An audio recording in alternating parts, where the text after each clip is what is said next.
New York times की report के बाद और पाकिस्तान के प्रधानमंत्री शहबाज शरीफ ने भी पुष्टि की है कि भारत ने ऑपरेशन सिंदूर के तहत 10 मई 2025 की सुबह पाकिस्तान के प्रमुख हवाई अड्डों पर सटीक मिसाइल हमले किए थे। शरीफ ने कार्यक्रम में खुलासा किया है कि सेना प्रमुख जनरल असीम मुनीर ने उन्हें रात 2:30 पर फोन करके नूर खान हवाई अड्डे सहित कई सैन्य ठिकानों पर भारतीय हमलों की सूचना दी थी। सैटेलाइट इमेजरी और समाचार स्रोतों के मुताबिक भारत ने रफीकी, मुरीद, नूर खान, रहीम यार खान, सुकूर, चुनियान, पासरूर, सियालकोट, भुलारी, सरगोधा और जैकबाबाद जैसे हवाई अड्डों को निशाना बनाया। इनमें हैंगर, रनवे, रडार सिस्टम को नुकसान पहुंचा। वाशिंगटन पोस्ट की एक रिपोर्ट में पुष्टि हुई कि 6 हवाई अड्डों पर 3 हैंगर, 2 रनवे, कुछ मोबाइल इमारतों को नुकसान पहुंचा।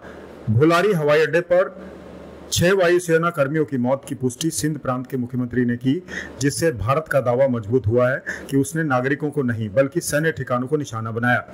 पाकिस्तान ने दावा किया कि उसने भारत के आदमपुर हवाई अड्डे पर S-400 वायु रक्षा प्रणाली को नष्ट किया, लेकिन भारत ने इन दावों को खारिज किया और प्रधानमंत्री नरेंद्र मोदी की आदमपुर यात्रा ने इस दुष्प्रचार को तोड़ दिया। ये हमले 22 अप्रैल को पहलगाम में हुए आतंकी हमले के जवाब में किए गए थे, जिसे भारत ने पाकिस्तान समर्थित आतंकवादी समूह से जोड़ा था। 4 दिन के बाद इस संघर्ष के बाद अमेरिकी मध्यस्थता से युद्ध विराम हुआ, जिसकी घोषणा राष्ट्रपति डोनाल्ड ट्रंप ने की। शरीफ ने इन हमलों को कायरतापूर्ण बताया और जवाबी कार्रवाई का अधिकार सुरक्षित रखने की बात कही थी, लेकिन सैटेलाइट इमेजरी ने भारत के हमलों की सटीकता और प्रभावशालीता को साबित कर दिया है। 9 और 10 की दरमियानी रात में तकरीबन 2:30 बजे सिपह सलार जनरल सईद आसिम मुनीर ने मुझे सिक्योर फोन पे मुझे बताया कि वज़ीर-ए-आज़म साहब, हिंदुस्तान ने अपने बैलिस्टिक मिसाइल अभी लॉन्च किए हैं, एक नूर खान एयरपोर्ट पे गिरा है और कुछ और दूसरे इलाकों में गिरे हैं। न्यूयॉर्क टाइम्स ने 24 घंटे पहले एक स्टोरी निकाली जिसमें न्यूयॉर्क टाइम्स ने बताया कि हिंदुस्तान और पाकिस्तान ने क्लेम तो बहुत किए हैं एक दूसरे को हर्ट करने के, हिट करने के, लेकिन जो सैटेलाइट इमेजेस हैं मैक्सर टेक्नोलॉजीज़ के और प्लैनेट लैब के, वो ये शो करते हैं कि कोई बहुत ज़्यादा नुकसान जो है वो नहीं हुआ। और पाकिस्तान ने जो मिसाइल हमले किए हैं उससे तो हिंदुस्तान को कुछ भी नहीं हुआ। यानी हिंदुस्तान ने जो मिसाइल स्ट्राइक्स की हैं पाकिस्तान के अंदर, दो तीन किस्म के उन्होंने मिसाइल्स यूज़ किए। आपको पता है पहले उन्होंने मेरा ख्याल स्कैल्प यूज़ किए जो फ्रेंच टाइप के थे, जो एयर टू ग्राउंड थे, जिसमें उन्होंने 24 मुकामात को हिट किया आज़ाद कश्मीर में, पाकिस्तान में, बहावलपुर के अंदर, मुरीद के में। और वो सारे जो हैं जिन जिन बिल्डिंग्स पे उनको जाके लगना था, स्कैल्प एक्यूरेटली जाके उन्होंने हिट किया और हम कुछ भी नहीं रोक सके। उसके बाद उन्होंने ब्राह्मोस यूज़ किए जो रशियन और इंडियन ताउन से इश्तराक से बने हैं, और उन्होंने जहाँ जहाँ वो मारना चाहते थे खासा प्रिसाइजली उन्होंने हिट किया। और पाकिस्तान ने किसी किस्म के सैटेलाइट इमेजेस नहीं दिखाए, जबकि हिंदुस्तान की आर्मी, एयरफोर्स वगैरह ने अपनी ब्रीफिंग्स में वो सैटेलाइट इमेजेस दिखाए। बहरहाल New York times did not rely upon दो सैटेलाइट इमेजेस। उन्होंने अपने सैटेलाइट इमेजेस लेके अपनी स्टोरी में दिखाए हैं और वो मैंने देखे हैं बहुत गौर से।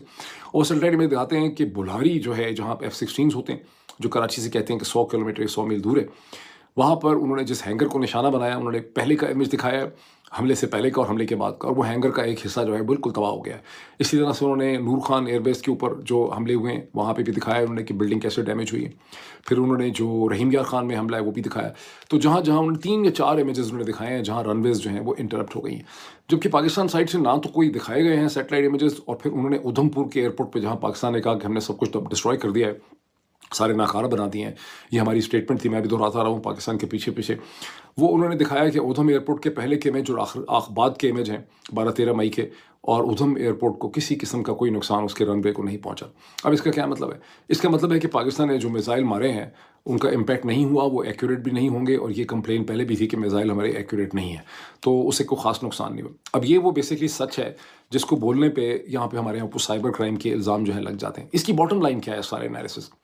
इसकी बॉटम लाइन ये है कि हमें अमेरिका ने ये सीज़ फायर करके दिलाया है, हिंदुस्तान को उन्होंने धमकी लगाई है, हमने धमकी उनको कन्वे कर दी। जब हमने नेशनल कमांड अथॉरिटी की मीटिंग बुलाई, हमने उनको कन्वे भी कर दिया होगा कि जनाब हम तो बड़े सख्त अंडर प्रेशर हैं, हम न्यूक्लियर हो जाएंगे, क्योंकि हम डिनाई कर रहे हैं, लेकिन नज़र यही आ रहा है। और दूसरा उनको ट्रेड की धमकी थी।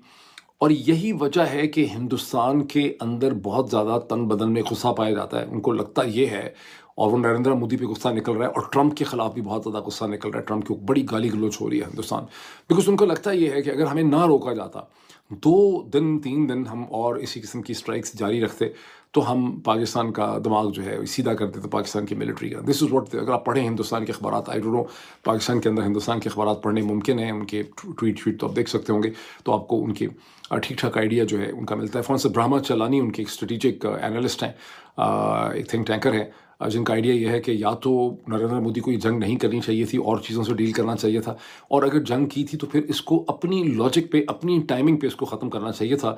कि जो डोनाल्ड ट्रंप के प्रेशर में आके सीज़ फायर किया है, इससे हिंदुस्तान की साख को और उसके इम्पैक्ट को बहुत ज़्यादा नुकसान हुआ है।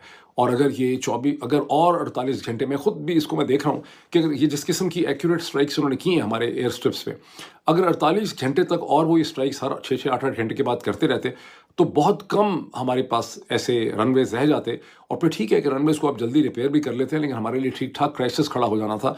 और फिर हमने देखा कि हम प्रैक्टिस कर रहे थे कि हम मोटरवे से भी इस्लामाबाद लाहौर के दरमियान उड़ा सकते हैं, शायद पेशावर इस्लामाबाद को भी इस्तेमाल कर सकते होते, लेकिन तो क्या इंडिया के ब्राह्मोस मिसाइल्स जो हैं वो हमारी मोटरवेज पे भी जगह जगह शगाफ नहीं डाल सकते थे। तो I think it was a huge crisis for Pakistan, जिसमें अमेरिका ने और डोनाल्ड ट्रंप ने पाकिस्तान को इसमें से बेल आउट किया है।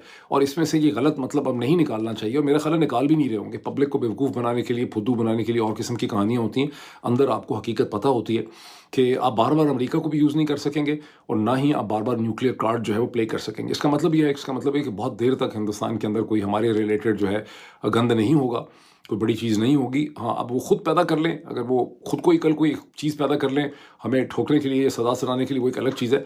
लेकिन मुझे लग रहा है कि हमारी साइड को अच्छी तरह से समझ आ गई है और कहानी और सुनाई जा रही है, असल हकीकत जो है वो और है। आई एम सॉरी टू से अगर आपके जज्बात को बहुत ठेस पहुँच रही है, लेकिन हकीकत को समझना जो है ना, यही साइबर क्राइम है। और हकीकत को समझना जो है वो बहुत ज़रूरी, हकीकतों को समझ के ज़िंदा रहें, इसी में आप सबका फ़ायदा है। अच्छा जी, आगे चलते हैं। ये भी माइंड में रख लें कि 1971 की